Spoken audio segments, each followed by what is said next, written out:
Quando se trata de outros países, o gradualismo ele é construído sobre a égide de grandes oligarquias, das quais possibilitaram que o arranjo de nova constituição, de nova constituinte, fosse possível. Ou seja, a elite que estava por trás e tinha interesse em manter um certo oligopólio em vista da geopolítica mundial e até mesmo do mercado internacional, dos seus pontos de interesses, e só por isso possibilitaram que acontecesse. Mas esse é um assunto complexo e que exige um vídeo bem maior para falar da Constituinte e de como foram criadas as constituições mais modernas de países de primeiro mundo, como dos países nórdicos, né, que eram socialistas, passaram a ser mais liberais, né, para explicar toda a contextualização dessas oligarquias e por que foi possível.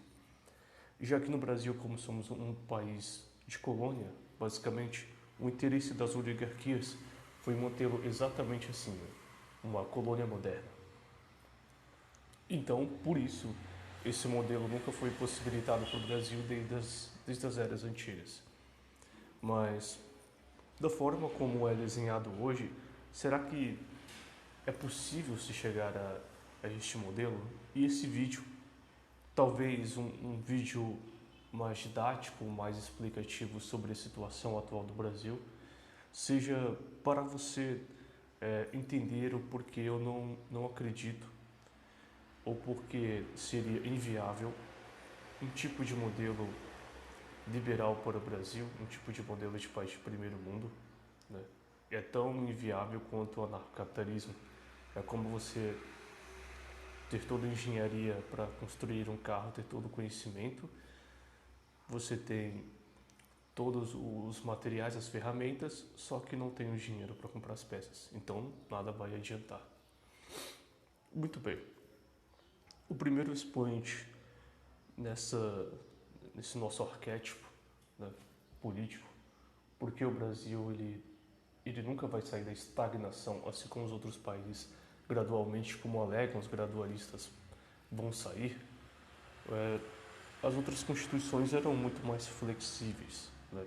Além disso, tinha as oligarquias que tinham interesse por trás de manter isso, né? Esse foi o segundo fator. O terceiro fator é que a cultura do povo era muito mais educada e muito mais apropriada, certo?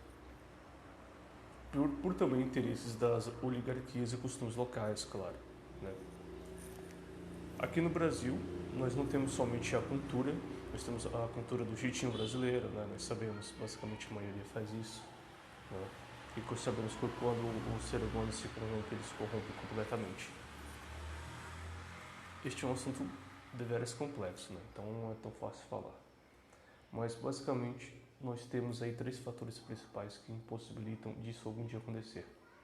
O primeiro, mais importante dele: de 513 deputados, apenas 27 são eleitos com votos diretos. Quando você vota em um deputado, em um partido, basicamente você está dando votos para outros. Tá? É assim que funciona. Você só elege diretamente por voto realmente democrático, por voto da maioria, 27 que estão lá dos 513.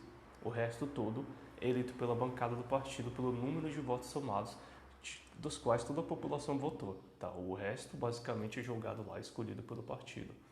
Então, se basicamente escolhemos só 5% dos deputados, os outros 95% podem ser corruptos, ou simplesmente, tanto moralmente, quanto também de forma ética, né? De forma ética, realmente podem ser corruptos e bandidos, tá? Ou seja, eles podem entrar lá somente por interesse, né? Que seria moralmente errado, ou só para cumprir a agenda de um partido e tudo mais, né? E não para cumprir a agenda da população, ou então eles podem ser realmente bandidos, entrarem lá só para roubar, né? Então, esse arquétipo, nossa grande máfia de bandidos, a Constituição é feita para barrar qualquer tipo de ação que interrompa essa cadeia de eventos, essa ditadura velada, né, chamada de democracia. Primeiramente, isso já torna inviável qualquer tipo de gradualismo, porque mesmo que você diga a sociedade vai se transformar daqui 50, 200 anos, se nós a educarmos, se nós mostrarmos que a moralidade está errada, vamos começar de cima para, quer dizer, de baixo para cima, apesar de que o exemplo deveria vir de cima para baixo. Mas eles dizem que não, o responsável por tudo que está acontecendo, que pode mudar, é a população, é a sociedade. Mas como a sociedade vai mudar se dos 513 deputados apenas 27 são votos diretos? O resto é eleito pela bancada do partido? Então, esse é o primeiro ponto que já se torna inviável a democracia, mesmo no futuro. Por que eu vou fazer? Aí todo mundo muda. Isso daí é tão tópico quanto o libertarianismo. Quer dizer, todo mundo se torna honesto, consciente, né, das coisas que estão acontecendo no país, porque os liberais estão alertando, porque os conservadores estão alertando e fazendo campanha, como se não fosse interesse para eles. Né? Mas eu mostrarei que é só interesse porque eles sabem que é inviável, eles sabem que é impossível. Tá? Então, é realmente só por oportunismo para conseguir votos e garimpar, tá? Mas vou mostrar na prática que esse modelo é impossível, gradualista, é uma grande perca de tempo, é um grande enxuga gelo, entende, com água, porque não tem como virtuoperar, não tem como acontecer. Muito bem, esse é o primeiro expoente, talvez o que já daria para terminar o vídeo por aqui, mas se não for o suficiente para você, eu irei mostrar o segundo expoente, que é muito importante também. Então, quando você passa uma lei, né, você constrói lá o Arthur Duval, não sei, outro político qualquer, faz uma lei para passar lá pelas as nossas cadeias políticas, né, um filtro político, e eles podem mudar a matéria da Constituição, tá? Você tem que passar pelo poder legislativo, executivo e judiciário, certo? Pelos 3 poderes. E por último, o presidente também tem que sancionar, né? Que seria um quarto poder, basicamente. Ele pode vetar também essa matéria, tá? Então, se você conseguir passar nesses 3, que é bem difícil, uma proposta honesta, uma Ferrari, você vai passar lá uma Ferrari, uma proposta honesta, de elite, show de bola, bem desenhadinha, para beneficiar a população, né? Mas como vemos, e vocês vão ver aqui, esses filtros são exatamente para jamais chegar a uma proposta que beneficie a população e prejudique, assim, né, o esquema deles de roubo lá deles, tá? O esquema de máfia. Ou seja, o primeiro poder ele vai desmembrar essa Ferrari, o segundo ele vai tirar a tinta e o terceiro vai transformá-lo em fusquinha. Por quê? Porque cada uma dessas cadeias de filtro pode mudar a sua proposta. Né? Eles podem adicionar mais leis à sua proposta ou podem modificar completamente, desmembram completamente sua proposta de constituinte e no final, em vez de entregar uma Ferrari para a população, entregam um fusquinha. Então, esse segundo se torna impossível. Quer dizer, como você vai eleger políticos honestos, se você não pode votar diretamente nos 513, se não temos um modelo democrático, né? Temos um modelo tecnocrata, né? Para ser elogiável, na verdade, tá mais para uma ditadura moderna. Tá?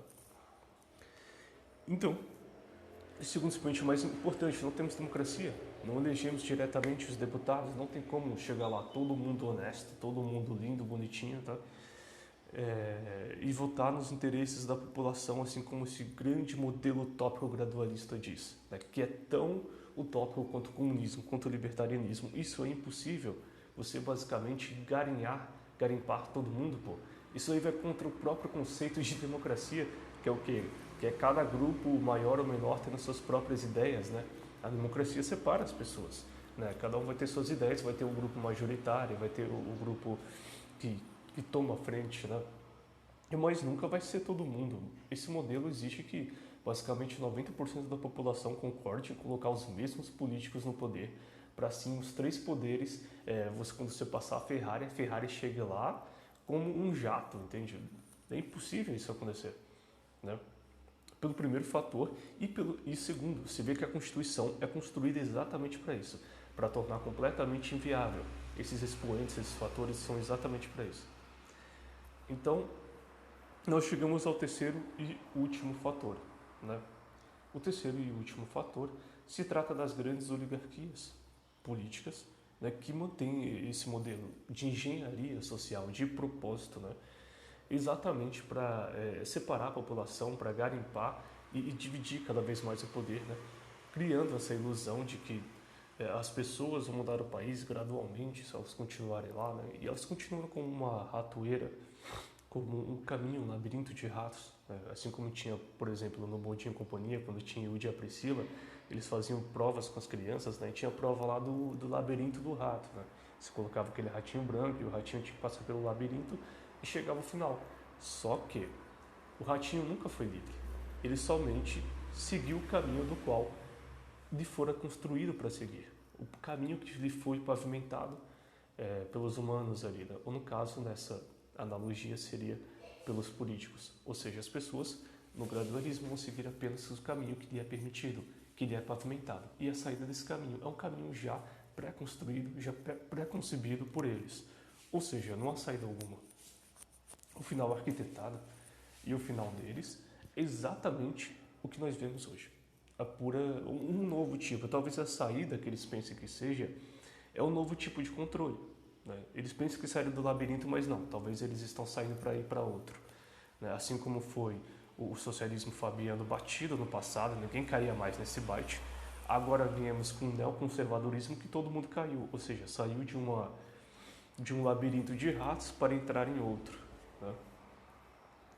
Então, como podemos ver, isso se torna inepto na nossa política. Né? Eu vou garimpar mais alguns conceitos.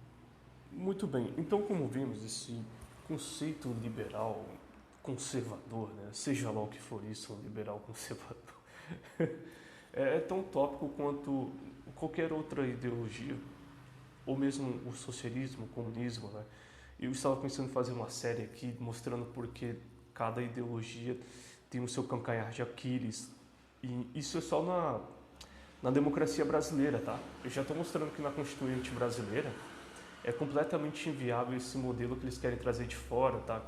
De constituições que eram muito mais flexíveis, né? E livres, né? E realmente possibilitavam, até mesmo pelas oligarquias, que era o interesse deles também, né? Aliás, eles financiaram muitos partidos, muitos movimentos para apoiar essa mudança, exatamente para ser um centro de operações, basicamente, do geopolítico poder mundial que eles exercem hoje. Sabemos que, basicamente, 80% da riqueza mundial está na mão de 1% dos mais ricos do mundo. Então, os países deles têm que ser ricos, né? Mas os recursos naturais são pobres. Até em o próximo vídeo que eu for falar disso, seria interessante eu trazer os recursos naturais desses países nórdicos, que basicamente só tem dois, enquanto o Brasil é super rico, enquanto os países assim ditos mais pobres são super ricos e recursos naturais deveriam ser também forma de elite. Né? Mas, muito bem.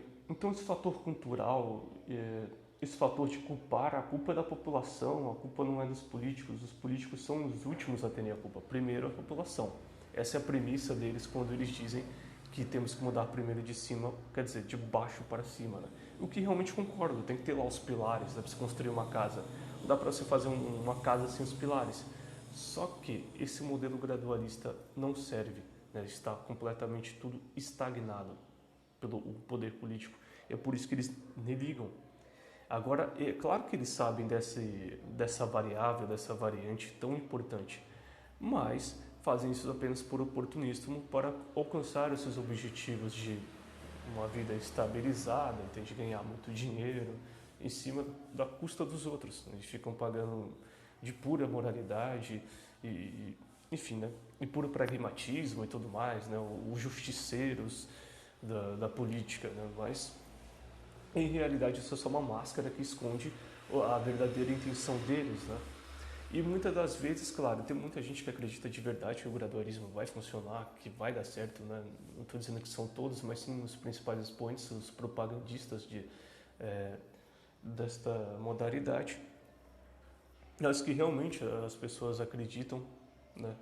Talvez por falta de conhecimento, ou talvez por acreditar que exista uma saída, mesmo, obviamente, como vemos aqui, não existindo uma saída, basicamente pela Constituição impedir qualquer tipo de mecanismo que vá contra o sistema, tá? Se passar alguma coisa, vai ser completamente desmembrada, vai ser, ou seja, se você for dar realmente uma comida para a população que está passando fome, eles vão entregar apenas as migalhas que caírem da mesa, né? Aí passa alguma coisa, abaixou o imposto do videogame, Tá, mas aumentou o imposto da gasolina, entende? Então eles vão compensando em outro lugar, né? Então não adianta, se eles deixam de desviar de um certo setor de dinheiro, eles vão desviar para outro, eles vão compensar em outro lugar. Isso está legalizado pela própria lei, tá? Então, mesmo que seja por nada, os juízes, todo o arquétipo, todo o sistema, assim como basicamente a série Mecanismo mostrou, está na mão deles, né? Claro que não são todos, estou falando somente daqueles que o servem. Mas é isso, pessoal. Vídeo bem longo porque é um assunto realmente complexo, né? Apesar de eu ter trazido aqui de forma didática. Então é isso, até a próxima.